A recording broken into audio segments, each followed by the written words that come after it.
각자의 정의가 만나고 부딪히는 세상, 가족과 사랑을 넘어서 내가 믿는 정의란 무엇인지 지난 일요일에도 많은 것을 담아낸 에스콰이어 8화 리뷰해보겠습니다. 악이 성실하다면 정의는 그보다 더 성실하게 움직여 이길 수 있을까요? 오늘 극의 초반은 이제 함정에 빠지려나 싶었지만 역시나 자신이 믿는 정의를 실현한 윤석훈과 전나연의 사이다로 시작했습니다. 이 활무수 같은 전개는 7화 말미 석훈의 다 알고 왔어요의 얼굴에서 예견할 수 있었죠. 어쏘 서혜진과 부적절한 관계였고 그러면서 취득한 기밀 정보로 승수만을 향해 달려간다는 주장으로 석훈을 가라앉히려 했지만 어림없는 뻘이었습니다. 도리어 고태섭의 오른팔이었던 홍도윤이 벌여온 양아치 짓이 드러나면서 기함을 자아냈죠. 관심 있는 여사원을 노골적으로 괴롭히면서 접대자리 동석, 그러면서 형성한 내연관계로의 협박까지 누가 봐도 언제 저놈한테 벼락 한 번 안 떨어지나 생각하게 되는 행태였어요. 직장 내 괴롭힘의 범위가 광범위하지만 서혜진과 쓰레기 홍도윤이 애정관계까지 가려나 예측해보았는데 슬픈 예감은 틀리지를 않네요. 물론 반쪽짜리 내연관계이기는 하지만요. 취한 척 은근슬쩍 스킨십에 미소가 참 아름답다, 화내니까 다르네, 썩은 플러팅들을 날리는데 너무 킹받더라고요. 평소 하던 버릇 남못 준다고 여자 헛소들만 모아 브로커에게 룸살롱 접대를 하다 한순간에 바닥으로 내동댕이 쳐집니다. 헛소들을 접대부 마냥 부려댄 모양새에 권나연 대표에게 찰지게 맞고 말죠. 보는 제 뺨이 다 아팠습니다. 오화에서 윤석훈이 홍도윤에게 무슨 말로 꼬리를 내리게 하나 궁금했는데 그 떡밥도 오늘 회수되었습니다. 이런 이야기의 연결고리 너무 흥미로웠네요. 나락으로 떨어진 홍도윤이 7화에서 하차하지 않고 그렇게나 하대하던 브로커가 되는 설정이 있을까요? 저는 가능하다고 봅니다. 홍도윤이 나락으로 떨어지며 곧바로 꼬리 자르기를 부탁하는 고태섭에게 윤석훈은 통쾌한 한 방으로 태섭이 울분을 삼키게 했습니다. 반격을 하려다 반격을 당하고 마는 고태섭을 안면 근육과 숨소리까지 인물의 몰입도를 깊이 표현한 박정표 배우의 연기력은 정말 멋있었습니다. 아빠카드가 유일한 무기인 창립자 아들 고태섭님, 윤석훈과 전나연 대표 잡아먹으려고 더 일을 갈겠네요. 얼마나 눈엣 가시 같을까요? 그런 아들 소식을 들으면서 고승철 변호사가 가만히 있을 리도 없겠네요. 한바탕 피바람이 지나간 뒤 효민의 절친 설아의 언니, 아나운서 한설연의 사연이 시작됩니다. 능력도 외모도 가정생활도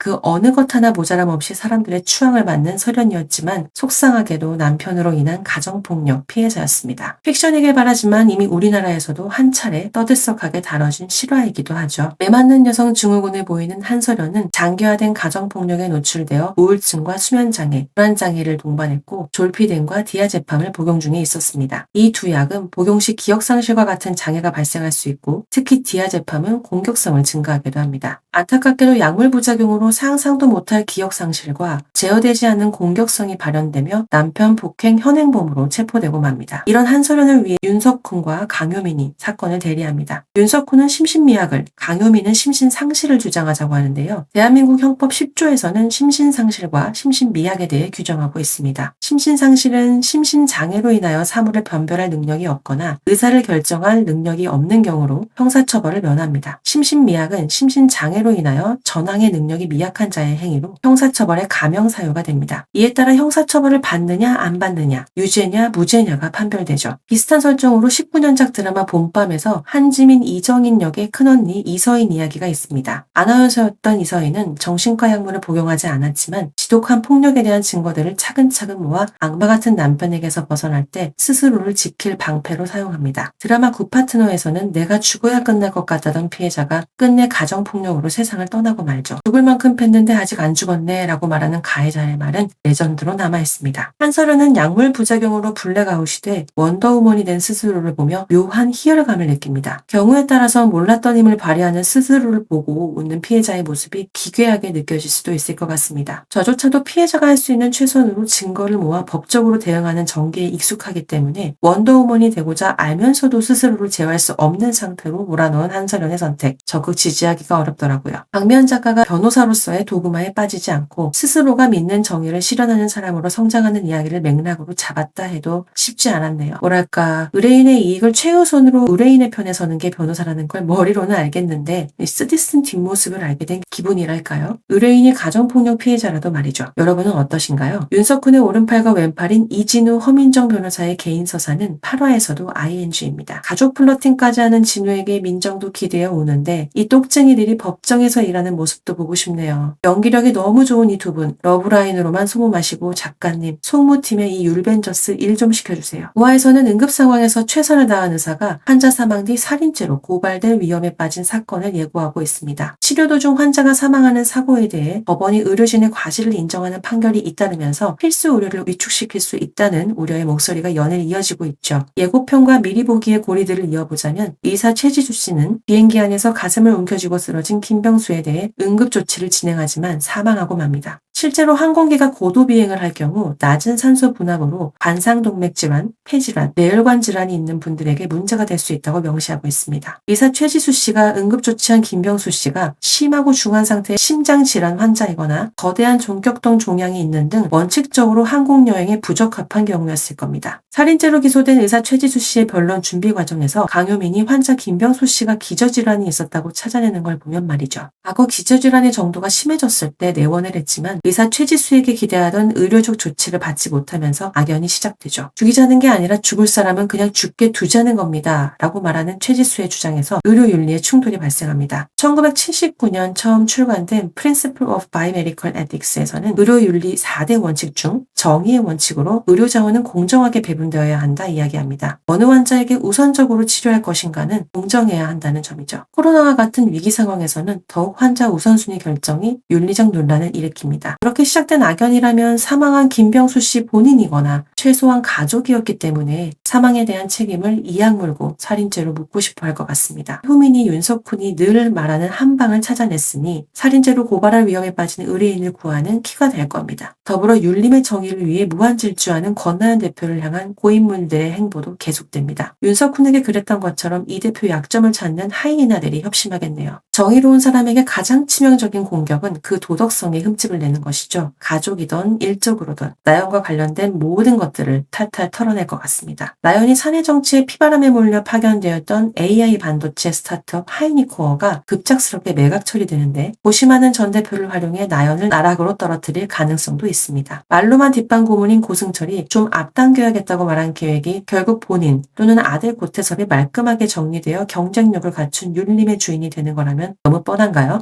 하이니코어의 실제 주인이 고승철이라면 실제로 페이퍼 컴퍼니에 불과했을까요? 그곳으로 나연을 파견 보낸 거였다면 간이 상당히 크네요. 효민의 동기들도 너무 주변인으로만 남아 불량 실종에 아쉬웠는데 동기 호연의 집에 등장한 윤석훈과 강효민 10대 미혼모 딸로 버려져 할머니와 살고 있는 호연이 할머님이 편찮으신 건지 대신 동생들의 일일 시터가 된 듯한 윤석훈과 강효민도 기대됩니다. 치유하고 치유받으며 성장하는 변호사들이 되고 싶은 변호사들. 우화에서 펼쳐질 사랑과 정의는 무엇일지 이번 주 토요일과 일요일도 함께 달리시죠. 오늘도 내일도 드라마 리뷰는 드리당.